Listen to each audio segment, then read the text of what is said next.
Bonjour, merci de m'accorder un peu de votre temps. Avec plaisir. Vous êtes ici réunis à Place d'Italie au centre commercial. Est-ce que vous pouvez nous dire pourquoi vous êtes réunis? Oui, là il y a une grosse convergence de lutte, Oui. plutôt avec l'Extinction Rebellion. D'accord.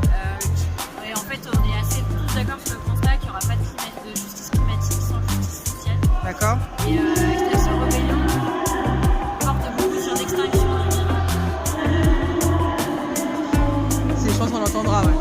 Et la disparition de la biodiversité, et par rapport à un chiffre assez marquant, c'est qu'on est à la 6e extinction de masse et qu'on va à une vitesse de 100 à 10 000 fois plus vite de disparition des espèces que les extinctions précédentes. D'accord, ça c'est important de le savoir parce que on ne le dit pas forcément assez, on n'apprend pas forcément à nos élèves aussi notamment. Voilà. Et alors vous en tant que femme, je voulais savoir, est-ce que vous avez l'impression que vous pouvez apporter quelque chose de spécifique dans ce genre de mouvement? Par exemple, on m'a dit tout à l'heure qu'il y avait de la méditation ce matin, que tout à l'heure il y avait de la danse, il y avait des chants. Est-ce que vous pensez que ça peut aider à donner plus d'adhésion? Est-ce que les policiers chargent moins? Ou pour vous ça n'a pas vraiment ça ne change rien la différence de sexe? Moi, par rapport à la méditation et etc., je ne veux pas que ce soit quelque chose qui soit juste pour les femmes, qui soit apporté par les femmes et qui puisse aider les femmes. Ça, c'est plus à mon avis pour installer une ambiance apaisée aussi. On n'est pas forcément apaisé avec ce constat-là, mais je trouve que c'est important qu'on prenne soin les uns des autres. C'est plutôt ça. D'accord. Après, sur la position de la femme,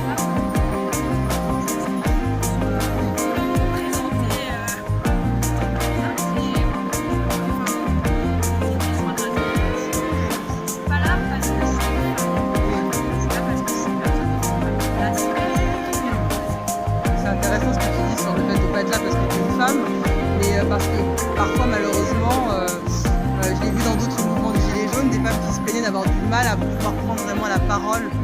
Et même si ça se disait pas forcément, alors il y a une image d'unité, mais dans les grosses décisions, souvent c'est pas elles qui tranchent, alors que ça les concerne aussi, qu'il y a beaucoup de mères de familles seules.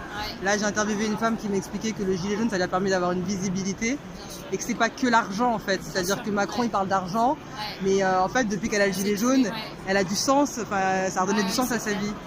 Juste si je peux rajouter un peu sur le rôle de la femme, c'est peut-être en fait dans l'écologie, je pense qu'il y a beaucoup de place pour la sensibilité et notamment le soin et notamment la reconnexion avec la nature. Ça c'est un constat aussi qu'on fait et je pense qu'on est assez tous d'accord qu'à partir du moment où on a détaché la culture et la nature, on a construit tous nos modèles économiques et tous nos modèles de croissance sans du tout prendre en considération notre environnement.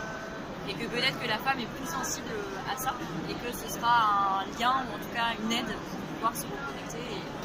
C'est très intéressant parce que tu reprends un peu les thèses de Karl Polanyi qui parlait du désencastrement, de la science économique, et là tu nous dis quelque chose, tu vas même plus loin que lui en disant qu'on a détaché la culture de l'écologie, de la nature.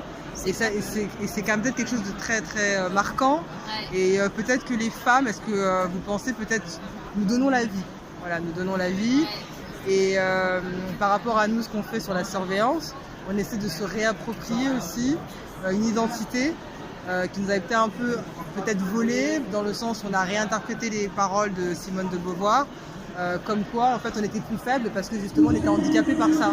Et est-ce que vous pensez justement que ce pouvoir-là, cette sensibilité-là, on peut apporter vraiment quelque chose sans être dans la lutte des sexes, mais pour vraiment faire comprendre aux gens à quel point c'est important l'écologie? Ouais, carrément. Moi je sais pas si vous... Est-ce qu'on peut apporter quelque chose en plus ou ça n'a aucun pour vous, ça ne change rien, homme ou femme? Moi, à titre très personnel, c'est très personnel. Mais ce pourquoi je suis là aussi, c'est justement le fait que je vais porter la vie parce que j'en ai très envie. D'accord. Que je me bats pour ça aussi, parce que j'ai envie de pouvoir donner une place à cet enfant dans cette société. Et que moi, en tant que femme, oui, je me sens la responsabilité aussi de donner la vie à quelqu'un qui va pouvoir s'adapter à son environnement. Voilà. Et donc en fait la puissance féminine en fait, on peut aussi la revendiquer et pas simplement essayer d'imiter les hommes, mais proposer aussi quelque chose de très puissant et qui est féminin. Tout à fait. Bah, en fait, moi je pense, c'est aussi à titre personnel, mais à mon avis, le constat vient pas de moi, il vient plutôt de mes lectures, mais qu'il faut vraiment revoir tous les rapports de domination. Et donc, bien sûr, ça passe aussi de la domination de la femme et de revoir complètement notre rapport au monde. En fait, on a vraiment besoin d'une transformation totale. Et tu sais, par exemple, par rapport à l'économie, on a complètement détaché l'économie de l'environnement, c'est-à-dire qu'on se base sur le fait que les ressources sont gratuites et inépuisables. Quand même, notre système économique est basé là-dessus. On ne prend jamais en compte les ressources qui sont non renouvelables. Et l'agriculture, le modèle dominant de l'agriculture aussi, est complètement détaché de l'écologie. C'est-à-dire qu'on ne prend pas en compte son impact sur l'environnement. On a développé... Parce que ça n'a plus de place. Voilà. En tout cas, merci beaucoup les filles. Merci. Et bon courage. Et alors à très bientôt. Merci à toi. Merci beaucoup. On va lire avec intérêt. Merci beaucoup.